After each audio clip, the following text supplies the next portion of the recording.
और सारे दुनिया के पेड़ पत्ते तोड़ देती है। ये मेरे को खाली मस्का मत लगा। किसके पेड़ तोड़े? अपने घर से लाई? हमारी गली के वो हमारा एक पेड़ हो रखा है इस पे नाली के, उसे तोड़ा? मेरी माँ पेड़ लगा रही है तो हमारे पेड़ उड़ा। मैं कहाँ फेंकता हूँ? अरे भाई मैंने यहाँ रखा था, वो उड़ के गिरा होगा भाई। फेंकने, अरे प्लास पड़ी है बट मैंने ऐसे फेंका नहीं, तुम्हारे सामने मैंने वहां रखा था भाई। अब वो सूखा होगा वहां, तो सूखने का फिर वो उड़ के गिरा होगा। अब तूने शाम के टाइम दिया, नहीं तो बच्चा फूल देता, मैं तो भगवान जी पे रख देता हूँ। अब वो इस टाइम पे दिया गया कि मेरे दिमाग में आया नहीं है मेरे को समय। अभी बताइए यहाँ रख के ऐसे उड़ जाएगा तो तुम बोलोगे फेंका? नहीं, ऐसा मत बोलो यार, मैंने फेंका नहीं। चलो भाई, बोर्ड पे देखना, हम लोग सवाल बनाएंगे बेटा। और थोड़ा सा अगर आप बोर्ड पे देखें तो आपको याद होगा हम लोग क्लास 10th का चैप्टर नंबर 4 मैथमेटिक्स का पढ़ा रहे थे। चैप्टर का नाम था क्वाड्रेटिक इक्वेशन, ठीक है। और उसमें भी हम लोगों ने लास्ट क्लास में एक्सरसाइज 4.2 के कुछ सवाल बना ही लिए थे। सवाल क्या है जो मैं आज भी नहीं डिस्कस करूंगा। खनक आप नहीं थी बेटा तब भी आप आई थिंक 4.2 बना सकती हो। ये वाले सवाल कुछ नहीं करेगा तो क्वाड्रेटिक इक्वेशन दे रखी है, इक्वल टू में 0 सामने से दे रखा है। और आप भी जानते हैं एक क्वाड्रेटिक इक्वेशन जब इक्वल टू में 0 दे रखा है तो आपको कह रहा है सॉल्व करो। तो सॉल्व का मतलब क्या है? अभी तो ये निकाल ले तो वो x है जिसके लिए क्या हो जाए 0 हो जाए। तो ले देखे तो क्या निकाल रहा है उस क्वाड्रेटिक का? 0 ही निकाल रहा है। चैप्टर नंबर 2 में तूने सीखा है, बट वो यहाँ 0 नहीं बोल रहा, तो क्या बोल रहा है? रूट्स बोल रहा है। रूट्स बोले तो उसके सॉल्यूशन। बट जब मैं थोड़ा अपना अध्ययन करता हूं तो मैं कहता बेटा x के कौन से सॉल्यूशन निकाल रहा है? x के वो सॉल्यूशन निकाल रहा है जिसके लिए फिर से ये 0 ही है। तो ले देखे तो उसको रूट बोल, कुछ बोल, टेक्निकली वो x निकाल रहा है तो गिवन क्वाड्रेटिक के लिए, जिसके लिए क्वाड्रेटिक को क्या होना चाहिए? 0, and that value of x is nothing that is 0 of the quadratic polynomial, ठीक है। तो इसमें भी मैंने आपको बता दिया था, ले देके क्वाड्रेटिक को सॉल्व करने का आपके पास फिलहाल मैंने कहा एक ही मेथड है, that is quadratic, that is factorisation method, बोले तो मिडिल टर्म स्प्लिटिंग मेथड। उससे मैंने एक क्वेश्चन 1 कराया था छोटी, और एक क्वेश्चन 2 कराया था रूट वाला ना। और बाकी मैंने घर से दिए थे जो मुझे अपने बच्चों को पूरा यकीन है। रेवा कितने बना दिए इसमें से?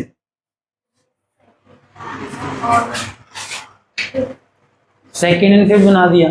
चलो, और मैंने करा दिया था तो 4th भी बना दिया बेटा। चलो, थ्योरी एक्सप्लेन कर दिया। थ्योरी कुछ नहीं है चैप्टर में। अब वो जब वीडियो डालूंगा वहीं देखना। मैं थ्योरी नहीं है, सीधा सवाल बनाया था। तुम्हारे दोस्त से पूछना, कोई थ्योरी नहीं, मतलब थ्योरी नाम का इस चैप्टर में कुछ भी नहीं है। सिर्फ लिखा है क्वाड्रेटिक इक्वेशन क्या होती है, ax² + bx + c, खत्म कहा। चलो आ जाओ, बिना टाइम बर्बाद करे बोर्ड पे आओ। कुछ नहीं करना, वर्ड प्रॉब्लम बनानी। चैप्टर में क्या है, पहली एक्सरसाइज जिसने नहीं बनाई कोई गम नहीं, कोई गम नहीं है।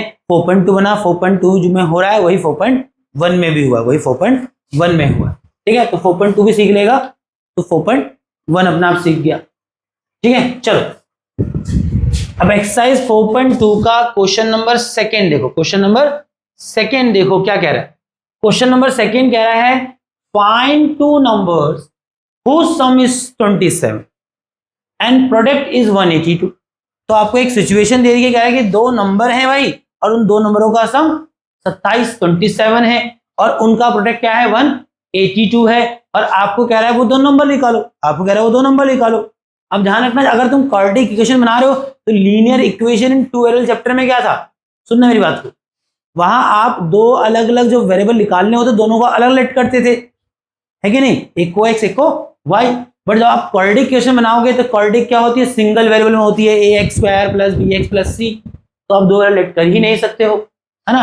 तो क्या करेंगे, देखो भाई दोनों नंबर को लेट नहीं कर पाएंगे, बट इजी है भाई। देखो तो लेट कर सकता हूं फर्स्ट नंबर कितना, लेट दी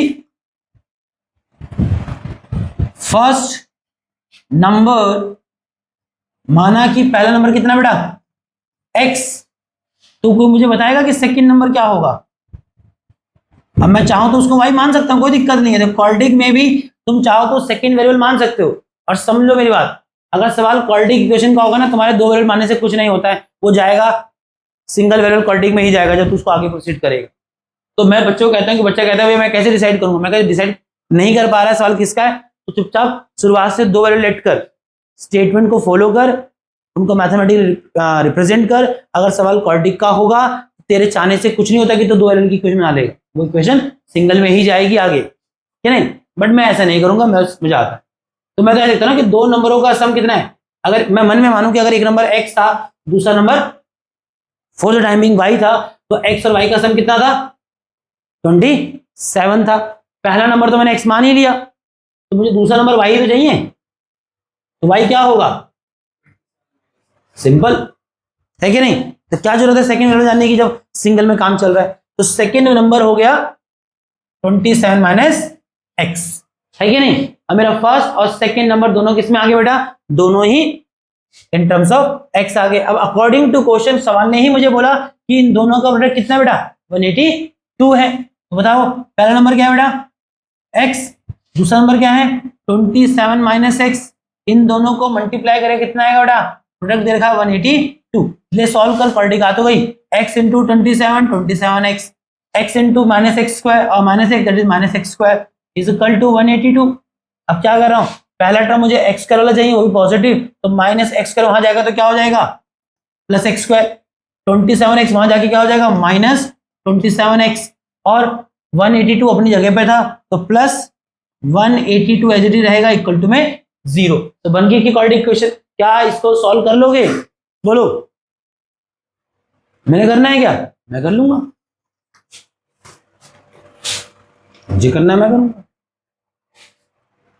चलो करते हैं। क्वाड्रेटिक सॉल्व करने आती है सभी को, कैसे करते हैं देखो। अभी फिलहाल मेरे पास क्वाड्रेटिक को सॉल्व करने का एकमात्र एक तरीका है, that is middle term splitting method. इस चैप्टर में एक नया तरीका और आएगा, दैट इज क्वाड्रेटिक फॉर्मूला। उसकी मदद से भी क्वाड्रेटिक को सॉल्व किया जा सकता है। फिलहाल वो तरीका हमारे पास आया नहीं, एक्सरसाइज 3rd में आ रहा है, तो वही बात करेंगे। फिलहाल जो आता है उससे करो। तो 1 इंटू क्या करेंगे बेटा, एक्स स्क्वायर का कॉफिशिएंट 1 मल्टीप्लाई करेंगे लास्ट टर्म 182 से, कितना आएगा 182। अब इस 182 को प्राइम फैक्टराइज करूंगा, 2 से जाएगा 9 पे, ये जाएगा भाई कितने पे, 1 पे, तो 91 किससे जाएगा, 7 से।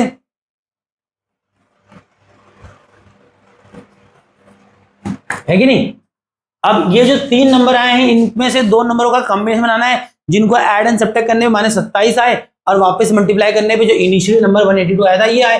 अब ये कथा मैं कितनी बार गाऊं, ये कथा मैं 9 से गा रहा हूं तुम्हारे साथ, तो मैं मान के चलूंगा, मैं इस बात को दोहराता नहीं, मैं अपना मुंह बेकार का थका रहा हूं ऐसे करके, और तुम भी परेशान होते होंगे। बोल बनेगा बेटा 27, 2 7s are 14 and 30, clearly 14 plus 13 करूंगा तो 27 आ जाएगा। जहां तक मुझे 27 माइनस का चाहिए, तो जोड़ने के 2 तरीके, दोनों को प्लस का या दोनों को माइनस का। दोनों को माइनस कर देता हूं, जो कि साइन माइनस आ जाएगा। तो क्या किया, -14 माइनस 13 विल गिव मी -27, है ना। और -14 इंटू -13 अगर मैं करूंगा तो देखो क्या होगा, 14 इंटू 13 करो 182 आएगा, कर लेना। और माइनस माइनस प्लस, दोनों कंडीशन मीट कर रहा है। और जहां तक आपको सवाल है कि -27x चाहिए, तो अगर ये टर्म x में चाहिए तो ये 2 टर्म भी किसमें रख, x, है ना। अब कई लोग इस बात को सुन के बोर होते हैं जिनको समझ आया, बट कुछ लोग अभी भी गलती करते हैं भाई। तो मुझे बीइंग अ टीचर वो बात बार बार उसी बगैर की से या बच्चों की तरह फिर समझानी पड़ती है, क्योंकि सच में कुछ बच्चे गड़बड़ करते हैं, है कि नहीं। अब कई को लगता होगा नहीं, बार बार यही प्रोसेस ऐसे ही सिखा रहा है जैसे कि पहले 9th में पहली दिन समझाया। अब इतनी बार कर दिया तब भी बच्चे गड़बड़ करते हैं, तो क्या करूं। एक्स स्क्वायर ऐसे रहेगा, -27x कितना हो जाएगा बेटा, -14x -13x plus 182 is equal to 0। अब यहां से देखो बेटा क्या आएगा, दोनों में से x कॉमन आएगा, क्या बचेगा x -14। अब तो फास्ट कर सकता हूं ना, क्योंकि मान के चलो आपको पता है क्या किया मैंने, बाहर x से मल्टीप्लाई किया तो अंदर x से डिवाइड किया, पर बाहर x इससे मल्टीप्लाई क्या किया, वो एक्चुअल में दोनों का एचसीएफ है। 13 और 182 कितना कॉमन आएगा, आई थिंक -13 कॉमन निकालेंगे। -13 से क्या -13x भी डिवाइड हो जाएगा, और ये क्या, ये जो 182 है यहां पर वो भी डिवाइड हो जाएगा। तो -13x divided by -13 that will B +x, और 182 को 13 से डिवाइड करो 14 आएगा। ऑब्वियस सी बात है, 14 × 13 इज 182। ऑब्वियस सी बात है 13 के पहाड़े पे 14 पे 13 के पहाड़े पे 14 पे आता है 182, तो 182 को 13 से डिवाइड करो कितना आएगा 14 आएगा। अंडरस्टूड है भाई, कितना आएगा, नहीं तो करने रफ में करने का 14 किस आएगा plus minus minus is equal to 0। अब तुम भी जानते हो इन दो में क्या कॉमन आ रहा है, इन दो में कॉमन आ रहा है x माइनस 14, इन दो में क्या यहाँ क्या बच गया x, यहाँ बच गया minus 13 is equal to 0। I think इसकी कोई आवश्यकता है नहीं। चलो अगले सवाल पे नहीं करूंगा मैं कैलकुलेशन, ध्यान रखना भाई, मैं सिर्फ क्वाड्रेटिक इक्वेशन बना के छोड़ दूंगा सवाल। ये टोटली आपकी ड्यूटी रहेगी बेटा कि आपको कैलकुलेशन करना पड़ेगा, नहीं करना पड़ेगा, मुझे करना चाहिए। कोई नया चीज नहीं है ना जो इसी चैप्टर में सीखा, 9 से फैक्टराइजेशन कर रहे हैं तो मुझे लगता है ऐसा भी नहीं कि नया सीखा हो तो चल मैं 2-4 सवाल में बना के दिखाऊंगा, उससे पिछले साल से कर रहे हैं। x माइनस 14 को क्या लिया 0, और एक बार लेंगे x माइनस 13 को 0, तो देखो यहां से x कितना आ गया 14 और यहां से x कितना आ गया 13। अब दो सॉल्यूशन है, दोनों ही वैलिड है, दोनों ही वैलिड है क्योंकि x कैन बी 14 और x कुड आल्सो 30, है ना। तो एक एक करके कैसे निकालेंगे, तो निकालेंगे व्हेन x क्या था, अगर पहला नंबर x 14 है ना, तो अगर मैंने x को 14 लिया तो उस स्थिति में फर्स्ट नंबर क्या हो गया x था क्योंकि 14 आया, तो उस स्थिति में सेकंड नंबर क्या था वो था 27 minus x, that is 27 minus x 14 कितना आएगा 13, है कि नहीं। और इसी तरह से एक क्वेश्चन आंसर और लिख लेगा, बट वो नहीं निकाला, रीजन आप समझ रहे होंगे। एक्चुअल 2 नंबर है उसमें से एक 14 और एक 13 है, ठीक है। इस तरह साफ साफ दिख रहा है कि अगर मैं दोबारा लिख दो तो कोई फायदा नहीं है उसका। व्हेन x क्या ले लिया 13, तो अगर x 13 है तो उस स्थिति में पहला नंबर 13 हो जाएगा और फिर दूसरा नंबर वो 14 हो जाएगा, नहीं समझे। तो इनको कोई दो आंसर भी नहीं कहेंगे, एक 14 है और एक 13 है, सेम ही आंसर है। बट कुछ सवालों में दो अलग अलग आंसर आते हैं, तब आपको करना पड़ेगा। जहां x की वैल्यू के लिए वहां कुछ और आ रहा होगा भाई, मतलब दूसरा नंबर, और x की इस नई वैल्यू के लिए दूसरा आ रहा होगा, तब आपको दोनों आंसर लिखने पड़ेंगे। यहां तो कोई फर्क पड़ ही नहीं रहा है। तो आंसर क्या है आपका, पेपर कंक्लूड करोगे तो आंसर है कि एक 13 और एक 14, ठीक है। दो आंसर करने की जरूरत है ही नहीं, तो दोनों एक जैसा बन। समझ आया नहीं आया। चलो इसको देखो, एक आसान सवाल फिर से। पुरानी बुक की 4.3, अगर किसी बच्चे के पास पुरानी बुक है, मैं नई बुक का 4.3 नहीं कह रहा, पुरानी बुक का 4.3 है, वहां बहुत बढ़िया बढ़िया क्वालिटी के वर्ड प्रॉब्लम्स हैं। एक्चुअल में वो वर्ड प्रॉब्लम बनानी ही पड़ती हैं, भाइयों ने वही उड़ाया जो अच्छा एक्सरसाइज था, समझ लो। तो अगर किसी का पुरानी बुक है मैथमेटिक्स की, एनसीईआरटी की होगी यहाँ के बच्चों पे मुझे लगता है, तो उसका 4.3 के वर्ड प्रॉब्लम बना लेना, वहां मस्त सवाल है।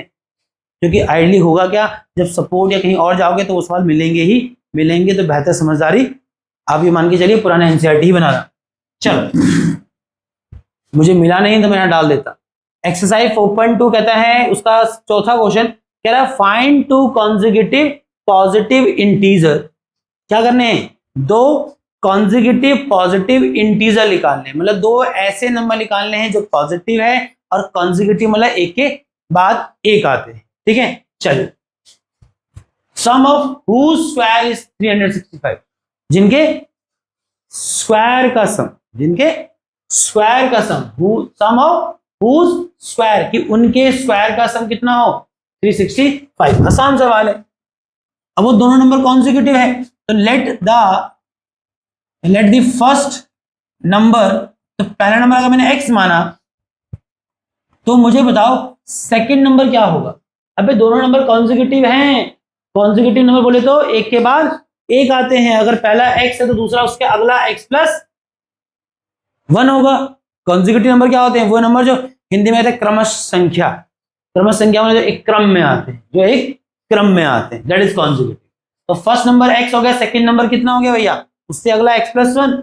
अच्छा, अब तुम्हें अकॉर्डिंग टू क्वेश्चन अगर मैं जाऊं, that is 80Q, according to question मतलब अपनी अकल नहीं, सवाल नहीं बोला, क्या बोला कि इन दोनों कॉन्जिक्यूटिव नंबरों के स्क्वायर का सम है 365। तो करो, इसका स्क्वायर होगा x स्क्वायर, उसका स्क्वायर होगा x प्लस 1 का होल स्क्वायर, और दोनों ही कॉन्जिक्यूटिव नंबर के स्क्वायर का सम कितना है बेटा।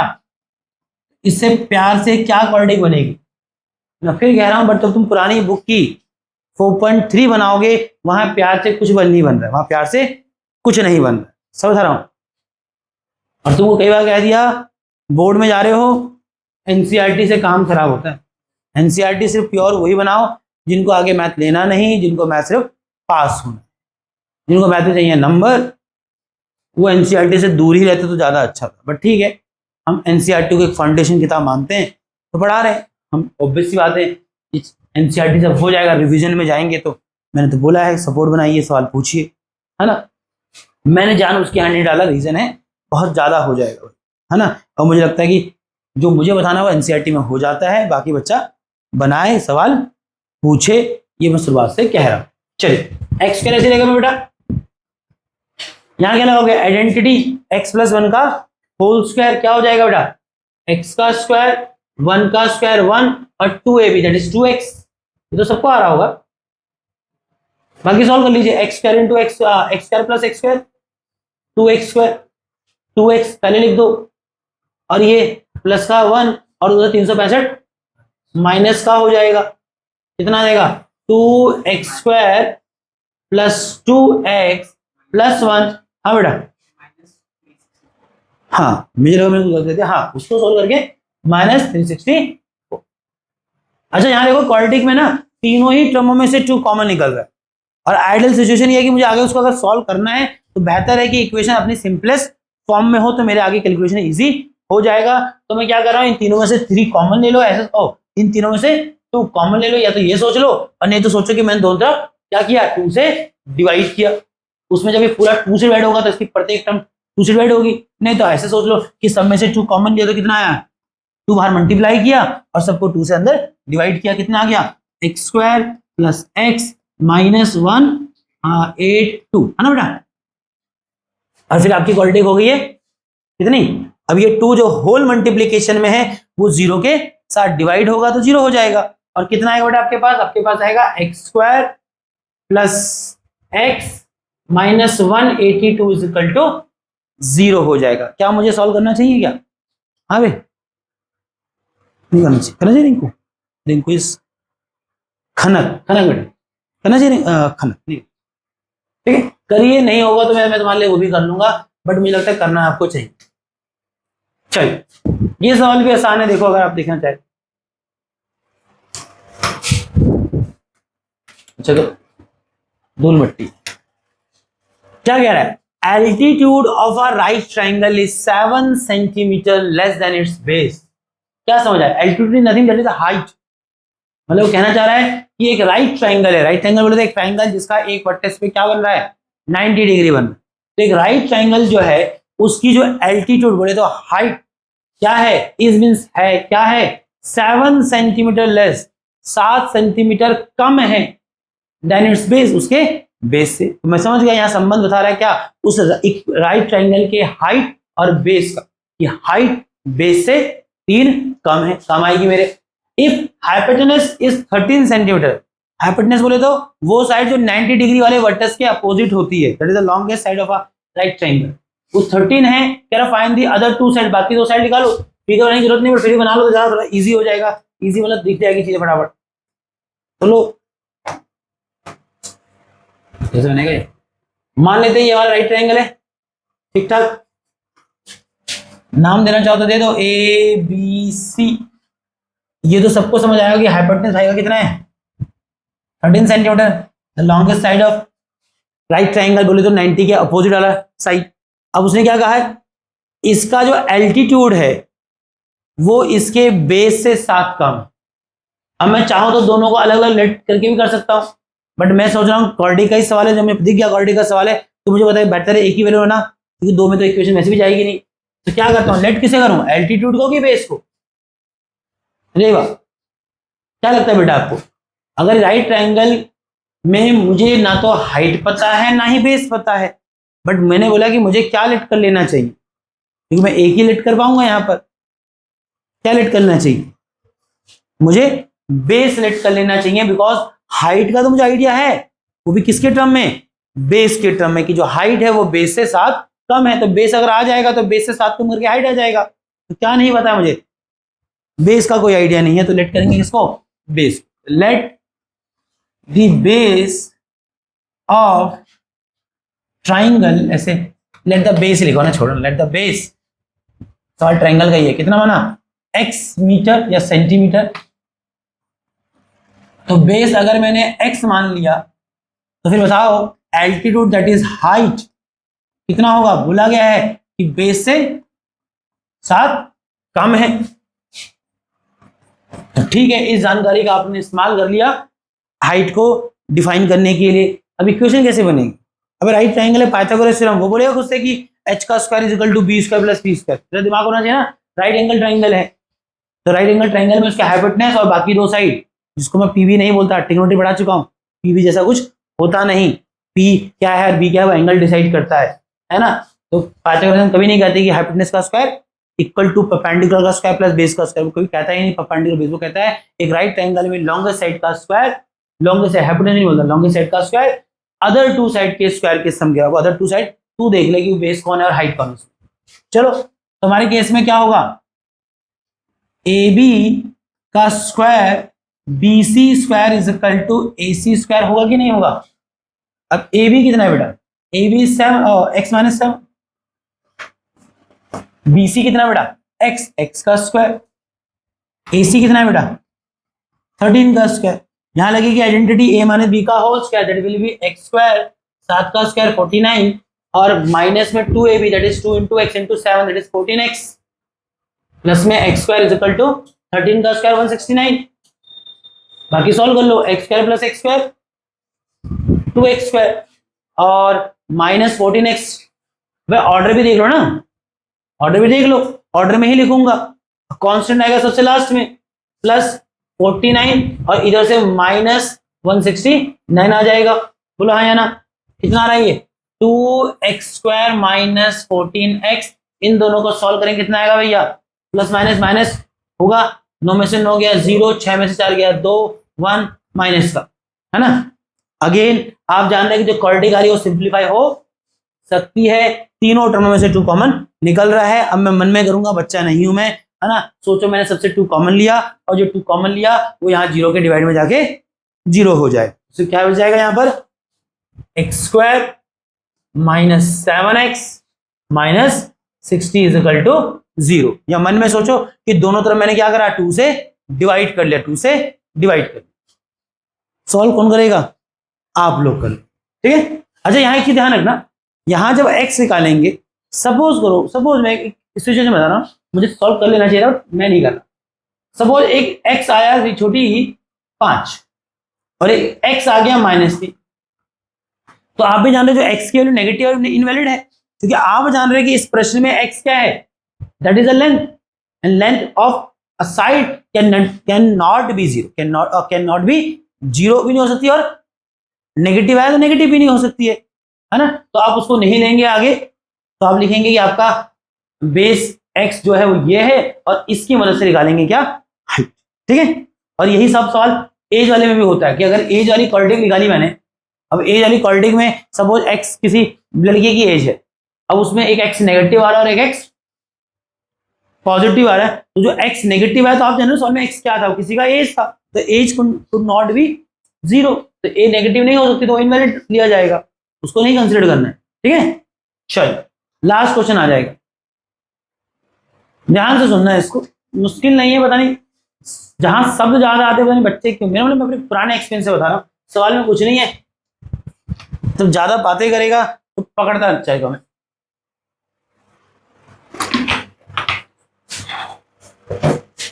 यहां देखो, a cottage industry produce a certain number of poetry article in a day, full stop. कोई मैथमेटिकल लाइन तो वहां है नहीं, एक बहुत जनरल स्टेटमेंट कि भाई एक क्या है cottage industry, that is Hindi में कुटर उद्योग, छोटा मोटा इंडस्ट्री जो घर में चलता है।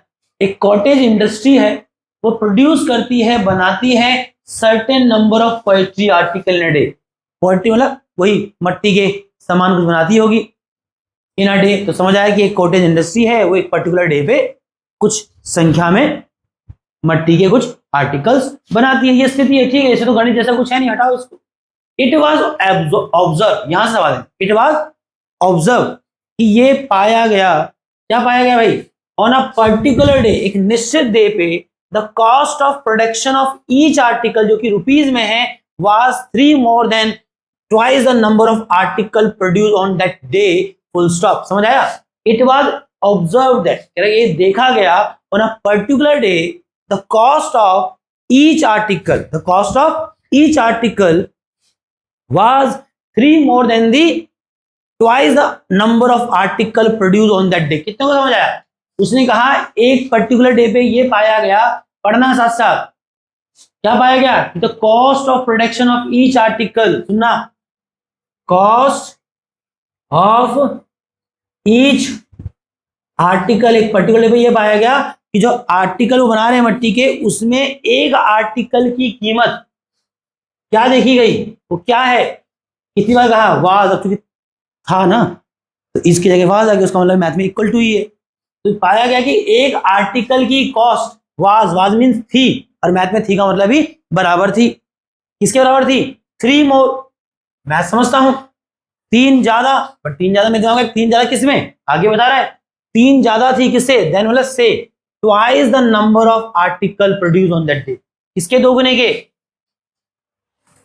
प्रोडक्शन के। अबे उस दिन पे कितना बना, वो प्रोडक्शन है ना, वो नहीं समझे, बोलो हाँ या ना, कि ये पाया गया कि उस दिन बनने वाले एक आर्टिकल की कीमत क्या देखी गई, वो 3 मोर, 3 ज्यादा थी, किससे, ट्वाइस, ट्वाइस किसका, the production of article in that day, production of article that मतलब क्या, कि उस दिन कितने आर्टिकल बनाए गए, दैट इज प्रोडक्शन कितना हुआ उस दिन, कितना, कनेक्ट समझ आया क्या बोलना चाह रहा हूं? नहीं आया तो ना, एक शब्द बहुत अच्छा बनाया गया है, नहीं आया, आया ना, तो यही तो उसने कहा, ये लाइन तो मैं पढ़ूंगा नहीं, शुरुआत वाली बकवास है, कि एक कॉटेज इंडस्ट्री है जो मट्टी के कुछ बर्तन बनाती है, बर्तन नहीं बोला, मट्टी का कुछ सामान, आर्टिकल बनाती है। इट वाज ऑब्जर्व, और ये पाया गया ऑन अ पर्टिकुलर डे, एक निश्चित डे पे पाया गया कि जो cost of production of each article, कि एक आर्टिकल की कीमत वाज थी, मतलब बराबर थी, किसके बराबर थी, 3 मोर, 3 ज्यादा, किससे, ट्वाइस, 2 गुना, किसका, number of article produce on that day, उस दिन पे कितना आर्टिकल बना, उसके 2 गुने में 3 ज्यादा क्या थी, एक जो सिंगल आर्टिकल बन रहा उसकी कीमत, ये पाया। ये संबंध किसके बीच का है, एक आर्टिकल की कीमत का किसके साथ, उस दिन पे टोटल कितना आर्टिकल बनाया जा रहा है ना, कि एक आर्टिकल की कीमत उस दिन बनने वाले आर्टिकल की संख्या के दुगने में 3 ज्यादा थी। अगर आप ये पकड़ना जानते तो सवाल हो चुका है खत्म। कह रहे if total cost of production on that day was 90 rupees, पता नहीं कौन सी उस दिन का जितना भी, इस सवाल के बाबा आदम जमाने का होगा ना, ये हो सकता है कि 90s की किताब हो, तो उस जमाने में 90 रुपए ठीक थे, हाँ क्या पता कब की अभी है ना, नहीं तो 2000 के आसपास की किताब भी नहीं है, 2000 में 90 रुपए की कीमत तब भी नहीं थी, आदमी 90 रुपए कमा रहा है कॉटेज इंडस्ट्री में, है ना। चलो हम कहाँ इसकी प्रैक्टिकल इंप्लीकेशन में जा रहे हैं, है ना, छोड़ो। कहता है if total cost of production on that day, उस दिन पे जितना भी प्रोडक्शन हुआ, प्रोडक्शन में जितने भी नंबर ऑफ आर्टिकल बने, उसकी कॉस्ट कितनी है, 90 रुपीज। तो कह रहा find the number of article produce, निकालिए क्या, कितने आर्टिकल बने, and the cost of each article, दोनों ही निकालने हैं। तो उसने कहा कि उस दिन जितने भी आर्टिकल बने, उन जो भी प्रोडक्शन हुआ, उस प्रोडक्शन की जो टोटल कॉस्ट ऑफ प्रोडक्शन मतलब क्या, अभी जितने भी आर्टिकल बने उन सबकी कीमत कितनी है, 90 रुपए, है कि नहीं। तू भी जान रहे 90 रुपए का हिसाब क्या है, अबे सिंपल है यार, एक आर्टिकल की कॉस्ट इनटू में उस दिन जितना प्रोडक्शन आर्टिकल बना, ये तो लिख टोटल कॉस्ट ऑफ आर्टिकल। तो 90 रुपए कह रहा है क्या, that is the cost of, that is total production की कॉस्ट, टोटल प्रोडक्शन जितने भी आर्टिकल में सबकी कीमत है। अब टोटल आर्टिकल कीमत कैसे आएगी, एक आर्टिकल की कीमत इनटू में जितने भी आर्टिकल बनाए। मैं समझ रहा कि इसका इक्वेशन हर चीज ना बोलेगा, आप सोचे ना कि टोटल कॉस्ट ऑफ प्रोडक्शन कैसे निकालेंगे। अगर मैं एक फैक्ट्री चलाऊंगा और शाम को दुकान भर के घर जाऊंगा, कहूंगा कि मेरा 90 रुपए का मैंने आर्टिकल बनाया, मतलब कैसे, अब एक आर्टिकल की कीमत गुणा में उस दिन मैंने जितना आर्टिकल बनाया, समझ आता है। मैं कह रहा find the number of article, article की संख्या निकालिए, कितना आर्टिकल बनाया, और कॉस्ट निकालिए क्या, एक आर्टिकल की। किसको लेट करने वाले हो, बोलो भाई। अबे कॉस्ट ऑफ वन आर्टिकल तो पता ही है कि एक आर्टिकल की कीमत क्या है, टोटल जितना प्रोडक्शन हुआ उसके 2 गुने में 3 ज्यादा, क्या नहीं पता, टोटल कितना आर्टिकल बना, तो उसको लेट करूंगा ना। Let the number of articles produce, let the number of article produce, let करते हैं कि टोटल आर्टिकल कितना बने, एक्स, ठीक है।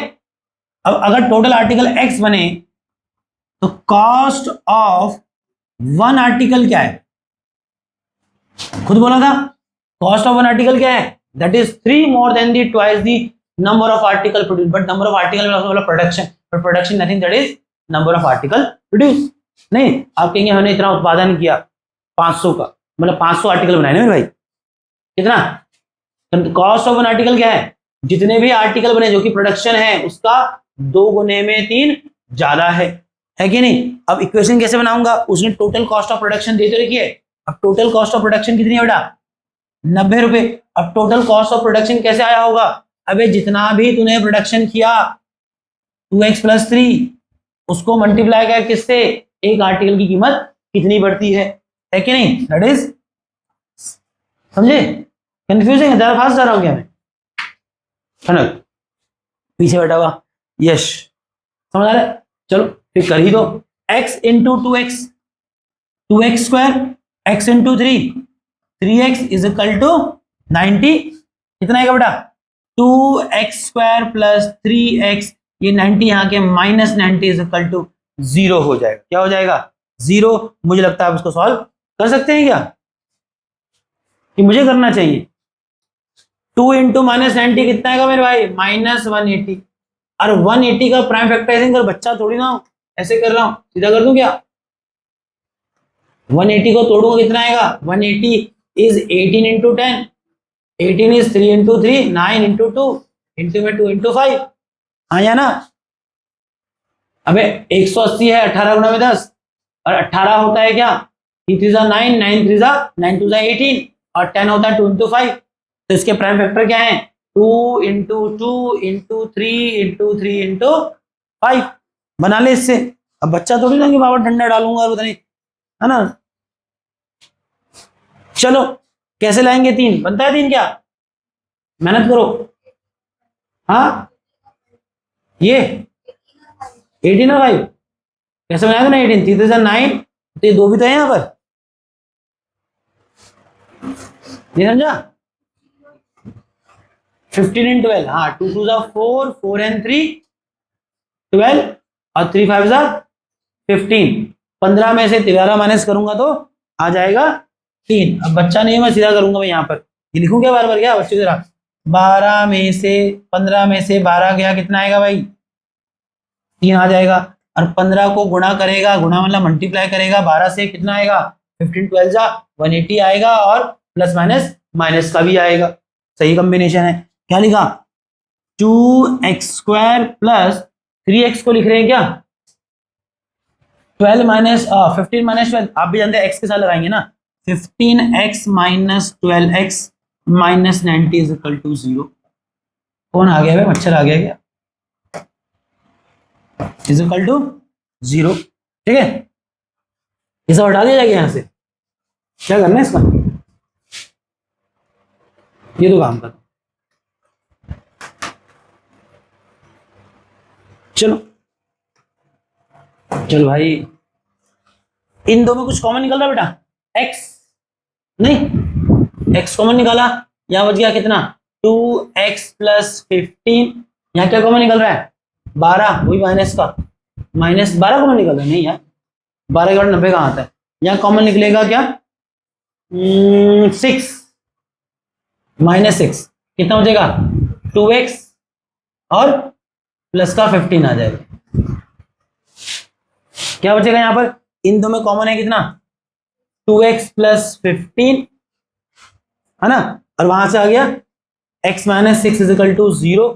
एक बार मैं लूंगा x माइनस 6 को 0, मुझे पता है यहीं से आंसर आ रहा है, क्योंकि वहां से आंसर फ्रैक्शन में आ रहा है, और x यहाँ प्रोडक्शन था, प्रोडक्शन कभी फ्रैक्शन में नहीं होगा। अबे आधा माल बनाया होगा क्या, 1 2 3 4 5 6 बनाया होगा ना, कि बनाया बोला प्रोडक्शन हुआ है कितना, 100 दशमलव समथिंग, 100 प्रोडक्ट बनाएगा, 15 बनाएगा, 20 बनाएगा, 25 बनाएगा, क्या 20.5 प्रोडक्ट बनेगा क्या, आधा बना के छोड़ जाता है, उसको तो फेंकना, तो वो गिनती में जाएगा, उसको तो क्या मिलेगा, नहीं समझे बात को, आप सवाल में देख लेना, एक्स एक्स होता है बट एक्स रंग बदलता है ना। यहाँ एक्स क्या है, यहाँ आप जान रहे हैं एक्स क्या है, नंबर ऑफ आर्टिकल प्रोड्यूस, कि कितना प्रोडक्शन हुआ, that could not be in fraction. Production fraction होता है। एक कार कंपनी में बोलेगी हमने इस साल में 10.5 लाख गाड़ी बनाई, 10.5 लाख हो सकता है भाई, बट अगर बोलेंगे हमने बनाई 500.56 कार, एक गाड़ी जो आधी बनी थी वो भी गिन लेगा क्या? 500 गाड़ी बनाई, उसको पूरा बनाना तब गिन, नहीं समझे? छोटी तो यहां से मैं निकाल भी नहीं रहा, बिकॉज मैं देख रहा हूँ एक तो एक्स यहां से नेगेटिव आ रहा है, ठीक है ना। चलो मैं कर लूंगा ना। एक्स कितना आएगा बेटा? 6। यहां से एक्स कितना आएगा? 15 जाएगा, -15 और 2 जाएगा नीचे। आप भी जानते that is invalid number, because x क्या है? Number of article produce that could not be negative, और पॉजिटिव में भी फ्रैक्शन में आता तो भी वो इनवैलिड है। तो आंसर क्या है आपका? 6। तो नंबर ऑफ आर्टिकल प्रोड्यूस क्या है? 6। और ये निकाल दोगे number of cost of an article, करना है क्या? नंबर ऑफ आर्टिकल प्रोड्यूस्ड जो कि था x, जो कि आया 6, और कॉस्ट ऑफ 1 आर्टिकल क्या थी? वो प्रोडक्शन के दुगने में 3 ज्यादा थी, याद हो गया होगा। 2 × 6 + 3, 6 दूनी 12, 12 और 3 15। ये रुपीज है तो यहाँ रुपीज लगा लो, है ना, क्योंकि वो नंबर है, नंबर की कोई यूनिट नहीं होती, but that is the amount, it have some unit that is rupees. ठीक है, इतना ही करा रहे हैं, आगे इसलिए नहीं जा रहे हैं क्योंकि आगे जाके फायदा नहीं है, जो कि पूरा नहीं होगा। तो मैं बेहतर रहेगा 4.3 एक सिंगल गो में ही कराऊंगा, उसका कंसेप्ट भी उसके सवाल, है ना। अब सच में वहां बिल्कुल अलग आ रहा है कि हम एक नया तरीका ही सीख रहे हैं, किसको फैक्टराइज करने का, क्वाड्रेटिक को फैक्टराइज करने का, तो नहीं करा रहा। 4.1 एंड 4.2 में बना लो, उसके कोई सवाल है आपके मेरे से तो मेरे से पूछ लो, और क्या बोले।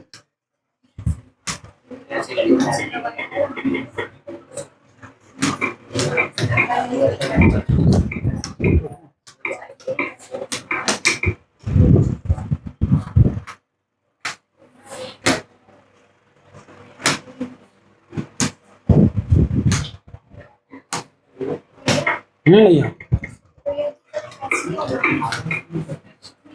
कल क्या टेस्ट? कल टेस्ट है, कल टेस्ट भी ले सकते हैं, क्या हो?